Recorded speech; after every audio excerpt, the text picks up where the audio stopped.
On a Friday afternoon in Mecca, September 11, 2015, thousands of pilgrims filled the Grand Mosque. For many, it was a moment of peace, prayer, and devotion.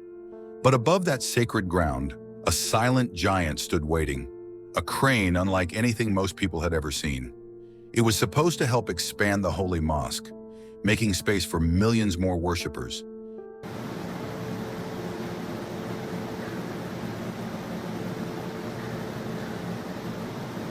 Instead, it became the center of one of the deadliest construction accidents in modern history. By the time the storm clouds cleared, 111 lives were gone. Nearly 400 more were injured, and the questions began. How could such a powerful machine fall in the heart of the most sacred place on Earth? To understand what happened, you need to know what this machine really was. Not just any crane, but the Liebherr LR 11350. A marvel of German engineering.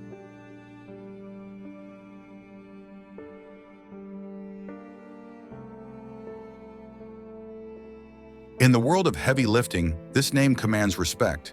Its lifting power was staggering, up to 1,350 metric tons, equivalent to the weight of 7 blue whales suspended in the air. Fully assembled with its tallest boom and luffing jib, it could reach over 620 feet. Taller than the Washington Monument.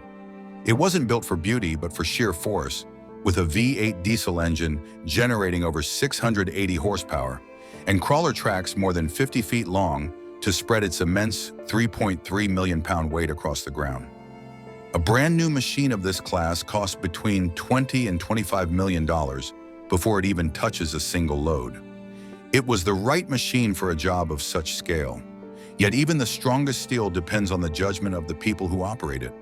That Friday, work had stopped as the skies turned dark. The crane was locked out of service, left to spin with the wind, but its boom stood nearly vertical, like a giant sail waiting for disaster. When the storm struck, it wasn't just rain, it was a microburst, with winds hitting 55 miles an hour. The crane's own manual demanded that the boom be lowered at 45 degrees. That step was skipped. The wind caught the raised arm, twisting the machine beyond what its base could hold.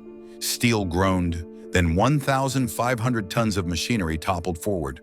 The crash tore through the Grand Mosque, smashing marble, ripping open the roof, and crushing worshippers below. In seconds, a place of peace became a nightmare of steel and stone.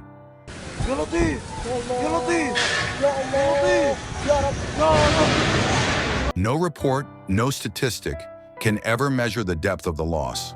That day, 111 lives were taken in an instant. Nearly 400 more were left injured, many with wounds that would mark them for the rest of their lives. These weren't faceless numbers.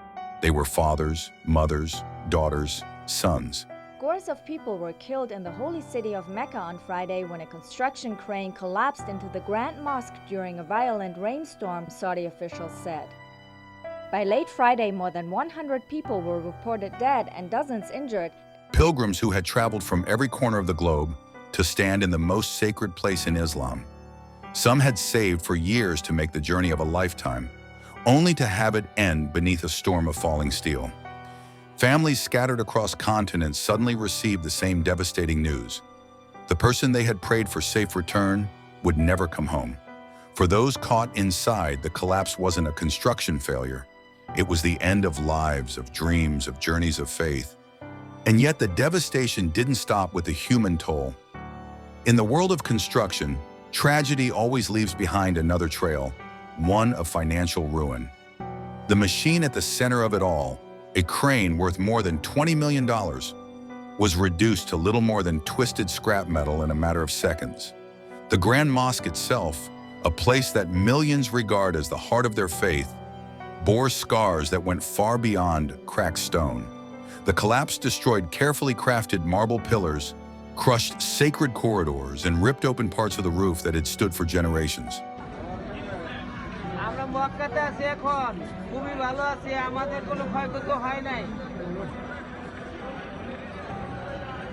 Repairing that kind of damage wasn't a matter of calling in regular crews with concrete and steel. It required artisans who could work with rare marble, restorers who understood centuries-old craftsmanship, and specialists capable of recreating intricate details with absolute precision. Every step of the restoration demanded skill, time, and resources few in the world could provide. The cost of these repairs alone was estimated at over $40 million, and that was just the beginning of the financial storm that followed. Then came the project delays. The mosque expansion was one of the largest construction projects on the planet, and this single collapse froze it in place. Investigations, safety audits, and cleanup stretched into years. Every day of delay on a project of this scale cost millions, and the 2-year slowdown added another $100 to $120 million to the burden.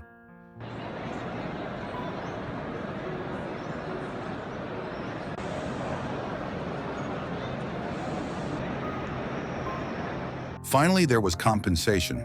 The Saudi government ordered payments to victims' families, about $266,000 for every life lost, half that for permanent injuries, and smaller sums for those less seriously hurt. The total in compensation alone climbed beyond $40 million. Add all of this together, the destroyed crane, the restoration work, the lost time, the payouts, and the total soared past $200 million. For the Saudi bin Laden group, the contractor responsible, the collapse also meant fines, bans on new contracts, and a devastating hit to its reputation. But even that immense figure fades in comparison to the human reality. Money rebuilds stone, replaces machines, restarts projects. It does not bring back the people who died that day. When investigators delivered their final report, it confirmed what many engineers already knew. The steel was sound. The crane had no design flaw. The disaster came from violating the procedure. The boom should have been lowered. The rules were clear. And when rules are ignored, even the strongest machine in the world becomes helpless.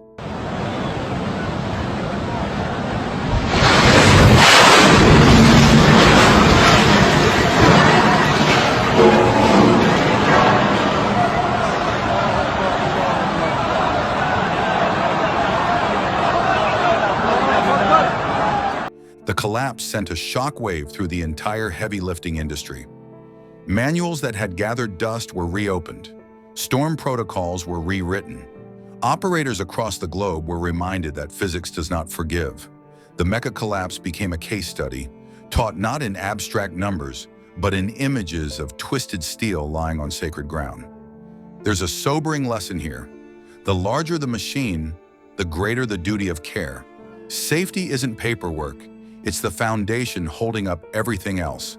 Every bolt of steel, every marble pillar, every life below depends on decisions made in the control cabin.